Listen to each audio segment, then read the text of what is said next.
അല്ല ഈ അവരാധിച്ച പുണ്ടന്റെ മുഖം കാണുമ്പോ തന്നെ ഞങ്ങക്ക് പിരാന്ത് പിടിക്കും. ഇതാ വന്നിട്ടുണ്ട് വേറെന്തോ ലുങ്കിയെല്ലാം എടുത്തിട്ട് പുണ്ടച്ചി മോനെ. ഇതെന്താന്നിത് മറ്റേ ഫ്രണ്ട്സിലെ വിജയാ.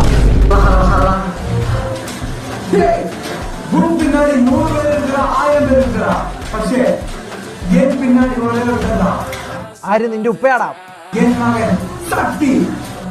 ശക്തിയല്ല പുണ്ട. ഇതാണോ ശക്തി? ഇതാണോ ശക്തി? ഈ കാക്കക്ക് കറണ്ട് അടിച്ച പോലത്തെ ഇവനാ ശക്തി? എടാ ഒരു നല്ലൊരു ഷഡ്ഡിയൊക്കെ വാങ്ങിയിടാ പുണ്ടച്ചി മോനെ. ഏതോ ഒരു 20 റുപ്യേന്റെ ട്രൗസറും മറ്റേ ഇന്ന് ഫുട്പാത്തിൽ നിന്ന് മേടിച്ചിട്ടത് 40 റുപ്യേന്റെ ഗ്ലാസും ബ്രോഡ്വേന്ന് വാങ്ങിയ. ഇതായിരുന്നു ഇവന്റെ അച്ഛൻ്റെ ഷർട്ടാ മറ്റേ കീറിയതാണ് കേട്ടാ. ഫുൾ കൈ ഷർട്ട് കീറിയിട്ട് ഇട്ടിട്ട് വന്നത് ഈ പുണ്ട. ഇവൻ സ്വന്തമായിട്ട് BGM ഓടുന്നുണ്ടല്ലോ ഈ മല വാണം.